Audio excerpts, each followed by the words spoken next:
Welcome to this channel. अभी हम लोग देखेंगे work energy and power class 9 in text exercise question number 1। तो इसको पढ़ते हैं। ये force of 7 Newton acts on A object. ये ऑब्जेक्ट है, इस पे 7 न्यूटन फोर्स एक्ट कर रहा है। यानी गिवन क्या है? गिवन है फोर्स 7 न्यूटन, ऑब्जेक्ट पे 7 न्यूटन फोर्स एक्ट कर रहा है। द डिस्प्लेसमेंट इज से 8 मीटर। डिस्प्लेसमेंट को एस से दिखाते हैं जो कि 8 मीटर है। In the direction of force, force के डायरेक्शन में जिधर फोर्स लग रहा है उधर ही डिस्प्लेसमेंट हो रहा है। ऑब्जेक्ट उधर ही मूव कर रहा है। कितना मूव कर रहा है? 8 मीटर मूव कर रहा है। तो एस हो गया, डिस्प्लेसमेंट हो गया 8 meter. Let us take it that force acts on the object through the displacement. Force लग रहा है और उसी डायरेक्शन में डिस्प्लेसमेंट हो रहा है। तो what is the work done in this case? तो वर्क क्या होता है? वर्क होता है फोर्स इंटू डिस्प्लेसमेंट। फोर्स क्या है? फोर्स है 7 newton into 8 meter equal to 56 newton meter. और न्यूटन मीटर को ही जूल कहा जाता है, जूल कहा जाता है। तो एक क्वेश्चन देख लिए। क्वेश्चन नंबर 2 देखेंगे। When do we say that work is done? Work हुआ है कब कह सकते हैं? तो आंसर देखते हैं। Work is said to be done, work is said to be done when following two conditions satisfy. Following two conditions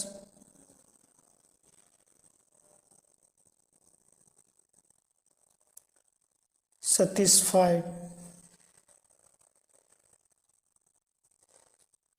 First condition, force must act on the object. Force must act on the object. Force क्या होगा? Force object पे लगना जरूरी है। पहला condition क्या है? Work तभी पॉसिबल है जब फोर्स ऑब्जेक्ट पे लगा है। यह ऑब्जेक्ट पे फोर्स लगना जरूरी है। Second condition, the object should be displaced.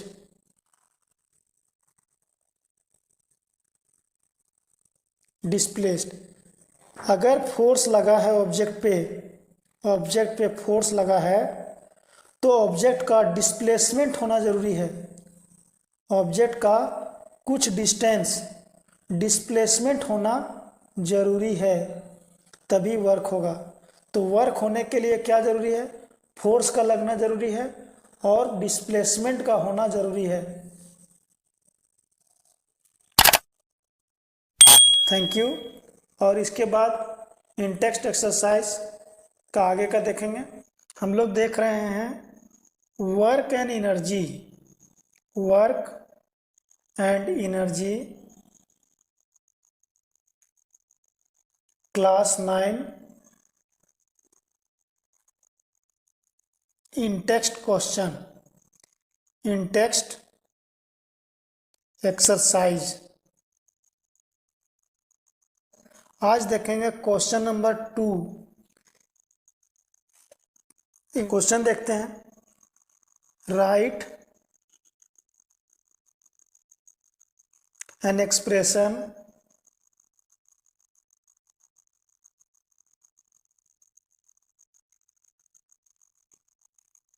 for the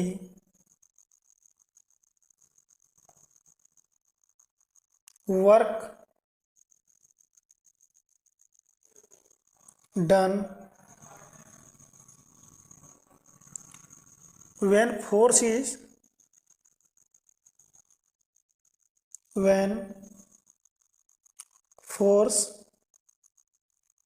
is acting on an object in the direction of its displacement. In the direction of its displacement.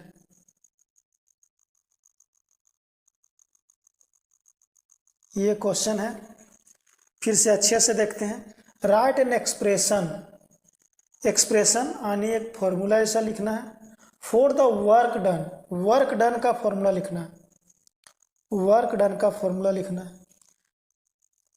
Solution, when force is acting on an object, ये object है, इस पे force लग रहा है in the direction of displacement, और इधर displace हो रहा है, इधर डिस्प्लेसमेंट हो रहा है। तो वर्क डन क्या होता है? वर्क डन होता है फोर्स इनटू डिस्प्लेसमेंट। यस क्या है? डिस्प्लेसमेंट है, डिस्प्लेसमेंट है। तो फोर्स लगा, उसी के डायरेक्शन में डिस्प्लेसमेंट हो रहा है, तो वर्क होता है फोर्स इनटू डिस्प्लेसमेंट। ये एक्सप्रेशन हो गया। नेक्स्ट क्वेश्चन देखते हैं।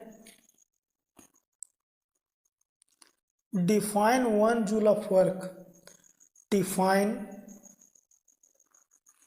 1 joule of work,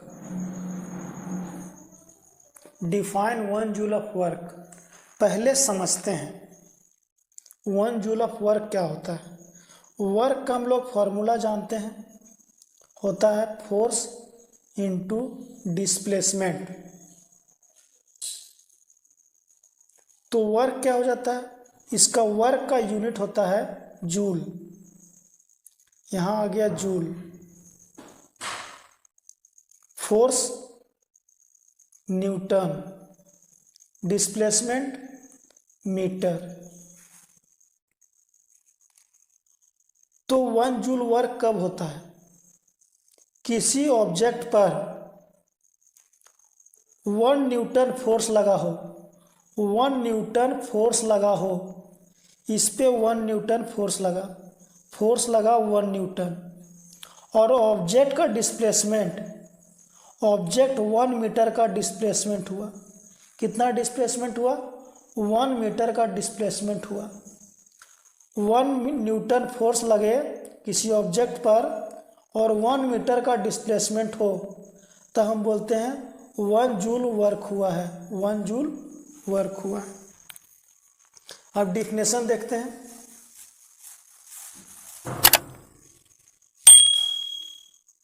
answer, 1 joule of work is 1 joule of work is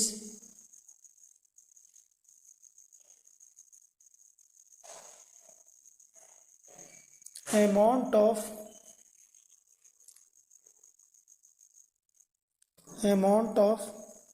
work done on an object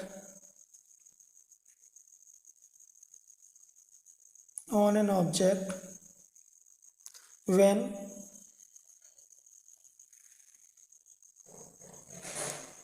a force of 1 Newton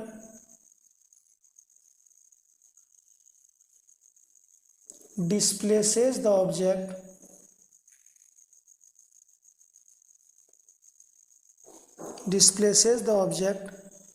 by 1 meter along the line of action of force। फिर से समझते हैं, 1 joule क्या होता है? 1 Newton force act किया और displacement हुआ 1 मीटर। तो 1 जूल क्या होता है? 1 न्यूटन फोर्स लगा और 1 मीटर का डिस्प्लेसमेंट हुआ ऑब्जेक्ट का। ऑब्जेक्ट पे 1 न्यूटन फोर्स लगा और ऑब्जेक्ट 1 मीटर डिस्प्लेस हुआ, तब हम कहेंगे कि 1 जूल वर्क हुआ है। 1 joule of work is amount of work done.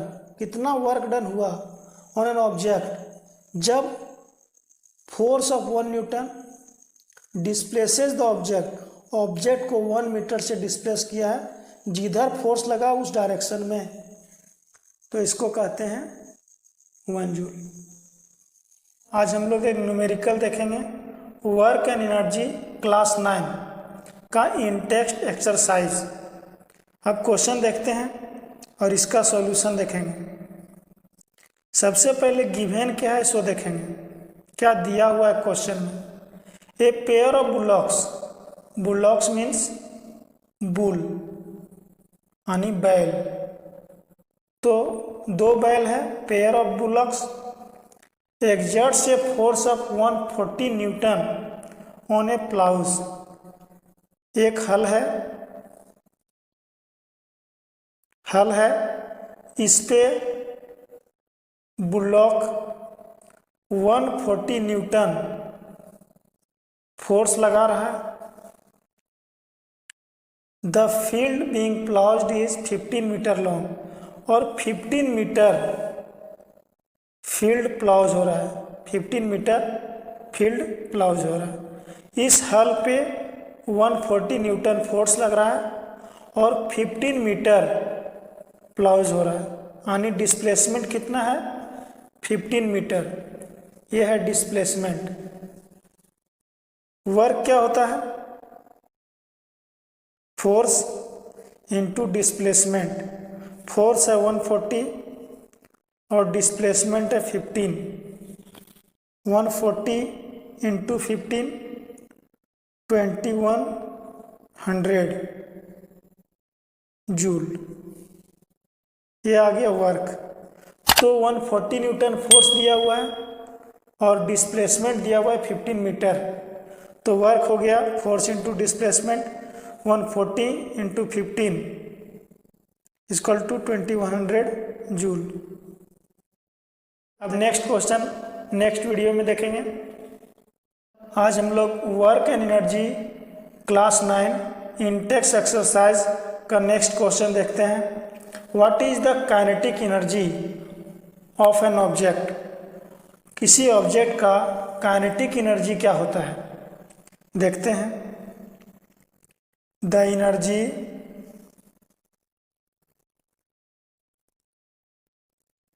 possessed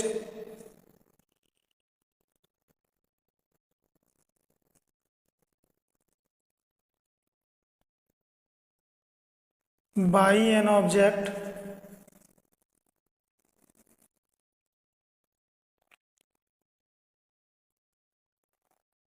due to its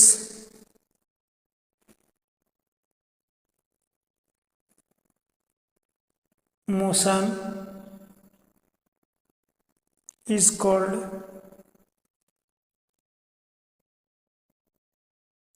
kinetic energy। इसका हम लोग फॉर्मूला भी लिख सकते हैं, हाफ mv²। m क्या है? मास है। v क्या है? वेलोसिटी है। अब समझते हैं, what is the kinetic energy of an object. कोई ऑब्जेक्ट मोशन में है, मोशन में होने के कारण उसमें जो एनर्जी आ जाता है उसे हम काइनेटिक एनर्जी कहते हैं। जैसे कोई ऑब्जेक्ट है, एक कोई हाइट है, वहाँ से बॉल को गिरा रहे हैं। बॉल जब मोशन में आ गया तो मोशन में आने की वजह से वो बॉल में एनर्जी आ गया। क्या आ गया? एनर्जी आ गया। तो वो जो एनर्जी आ गया उसे हम काइनेटिक एनर्जी कहते हैं। तो सिंपल है, मोशन की वजह से यानी मोशन की वजह से जो एनर्जी आ जाता है किसी ऑब्जेक्ट में उसे हम काइनेटिक एनर्जी कहते हैं। वर्क एंड एनर्जी क्लास 9 का नेक्स्ट क्वेश्चन देखते हैं।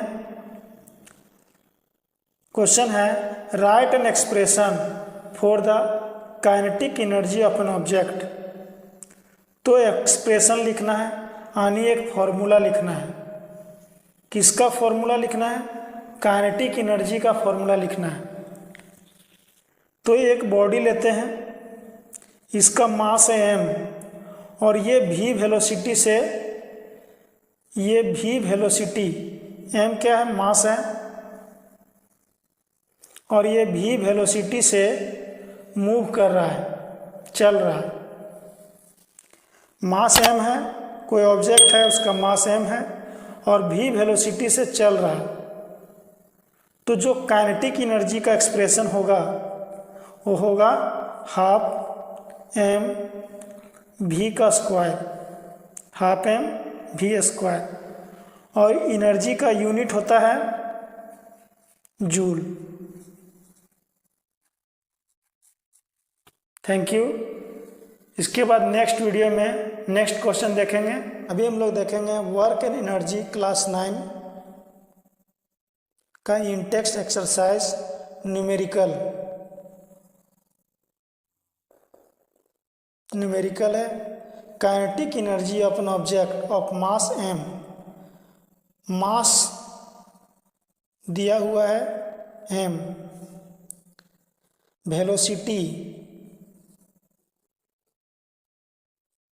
वेलोसिटी ऑफ 5 मीटर पर सेकेंड।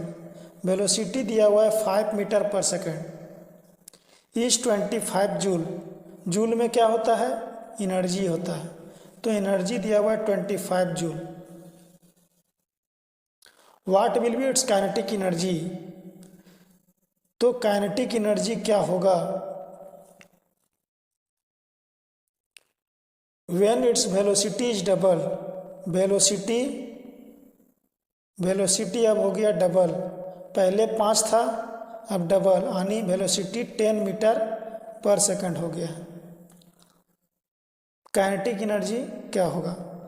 तो हम लोग काइनेटिक एनर्जी बराबर फॉर्मूला लगाते हैं, half m v square. Kinetic energy दिया हुआ है 25, हाफ m पता नहीं है, पहले v कितना दिया हुआ है? 5 मीटर पर सेकंड, और 5 का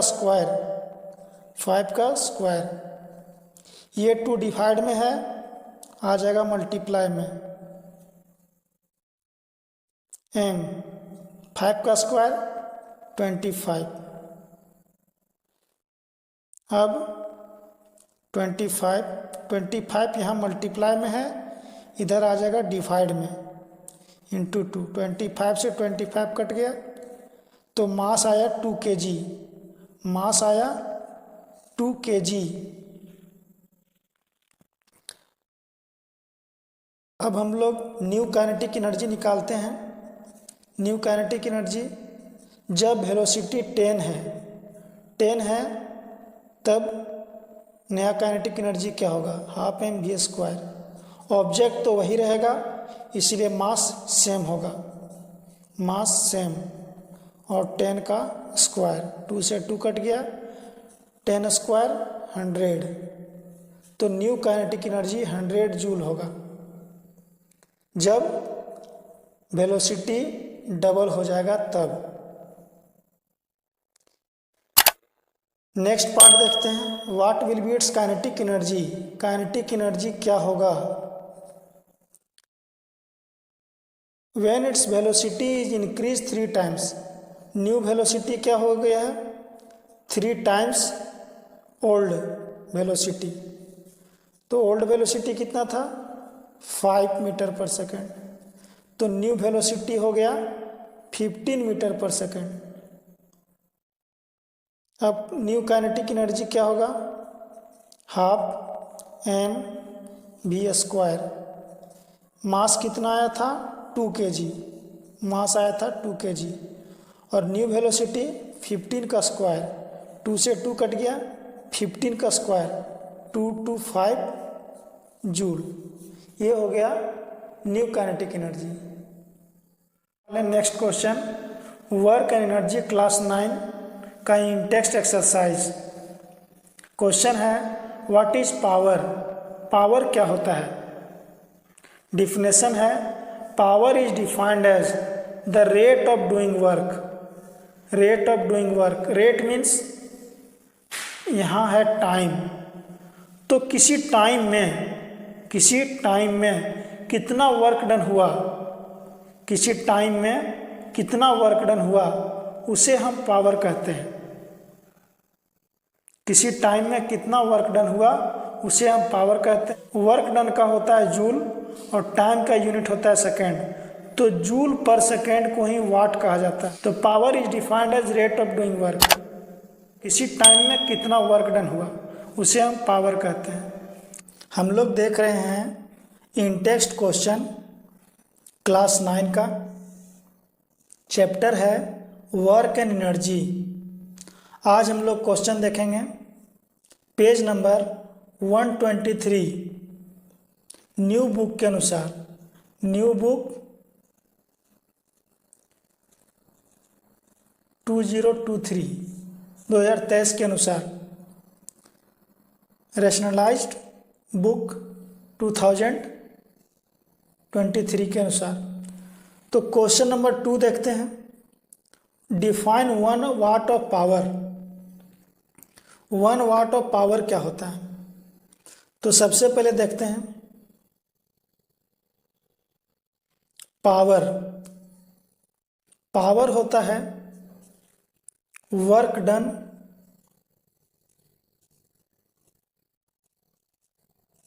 by time, work done by time. इसको और लिख सकते हैं, वर्क डन को लिखा जाता है energy, energy by time, energy by time. अब यहाँ समझते हैं, तो पावर क्या हो गया energy by time, energy by time. अब पावर का यूनिट होता है वाट, 1 वाट। एनर्जी का होता है जूल, यानी 1 जूल, और टाइम का होता है सेकेंड, यानी 1 सेकेंड। पावर क्या होता है एनर्जी बाय टाइम। अगर 1 जूल एनर्जी का कंजप्शन हुआ, खर्च हुआ, खपत हुआ 1 सेकेंड में, तो जो पावर होगा वो 1 वाट होगा, पावर होगा जो 1 वाट होगा।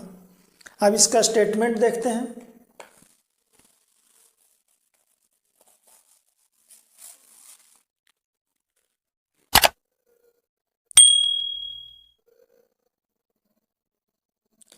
Power is said to be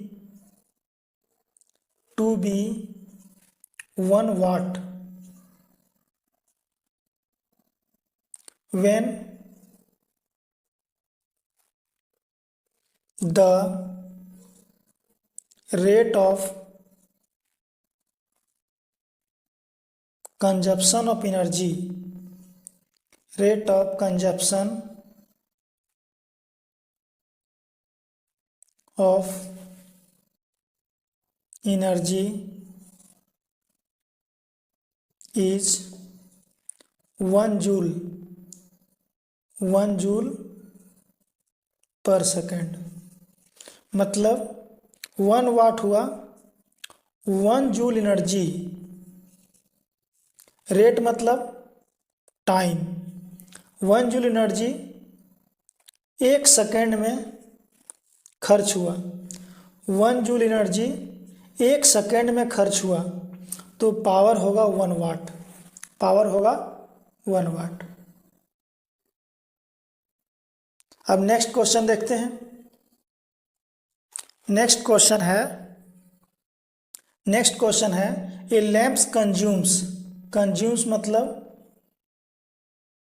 use करता है, लैंप यूज करता है मतलब खर्च करता है। ए lamp consumes 1000 joule of electrical energy in 10 second. क्या क्या दिया हुआ है? तो एक लैंप है, अब ये एनर्जी कितना यूज कर रहा है, कंज्यूम्स कर रहा है, एनर्जी कंज्यूम्स कर रहा है 1000 जूल। टाइम कितना है? टाइम है 10 सेकेंड, 10 सेकेंड। अब व्हाट इज पावर? पावर निकालना है, पावर निकालना है। तो पावर हम लोग पढ़े थे वर्क डन बटा टाइम, या इसको लिख सकते हैं एनर्जी बटा time, energy by time. Energy कितना दिया हुआ है? 1000, टाइम कितना है? 10 सेकेंड। तो पावर आ जाएगा, 0 से 0 कट गया, 100। और पावर का यूनिट होता है वाट, 100 वाट पावर हो गया, 100 वाट पावर हो गया। तो इसमें सबसे पहले समझना है कि क्या दिया हुआ है। एनर्जी दिया हुआ था, टाइम दिया हुआ है 10 सेकेंड। पावर का फॉर्मूला लगाना है वर्क डन बटा टाइम या energy by time. Energy 1000, time 10 second, 0 से 0 कट गया 100। और इसका यूनिट क्या होता है? पावर का वाट होता है। अब हम लोग नेक्स्ट क्वेश्चन देखते हैं। Question number 4, page number 1 to 3। Question number 4, define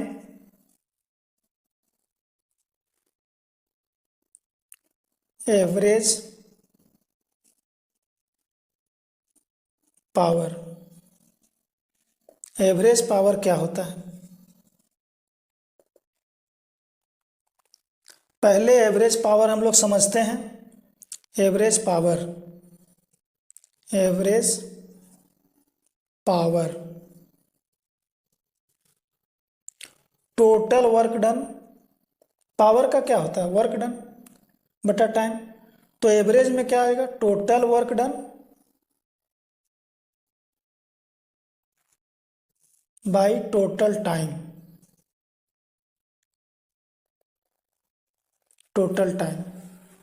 ये होता है एवरेज पावर का फॉर्मूला। एवरेज कब कैसे निकलता है? टोटल जितना भी वर्क डन हुआ है सबको जोड़ देंगे, उसके बाद टोटल टाइम से डिवाइड कर देंगे, तो एवरेज निकल गया।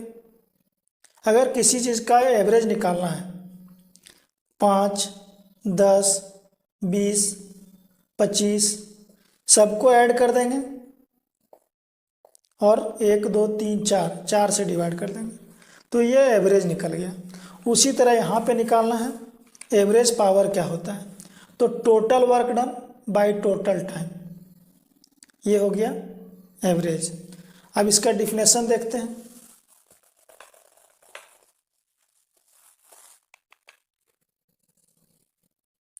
Define average power. Average power is defined as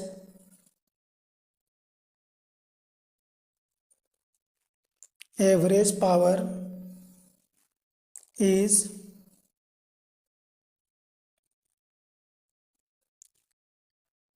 defined as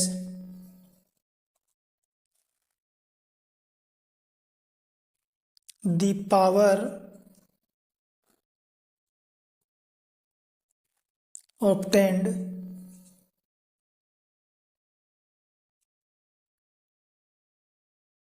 by dividing the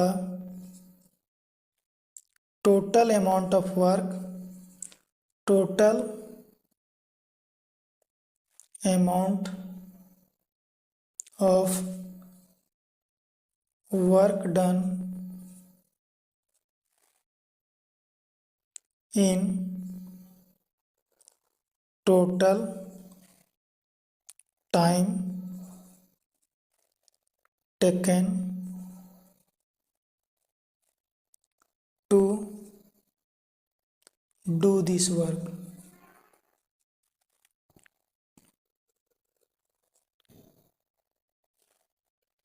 Average power, total work done,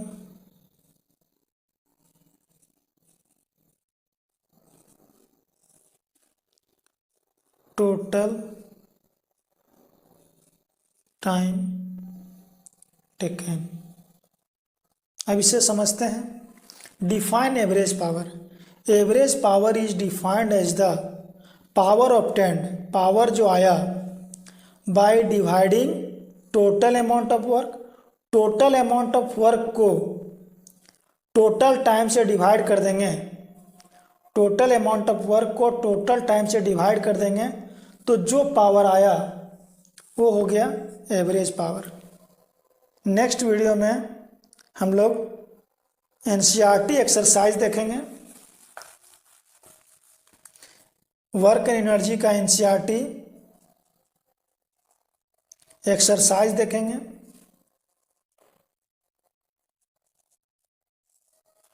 और होमवर्क के लिए question, homework question. First question, what is the unit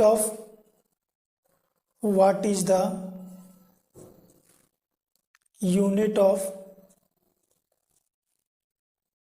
energy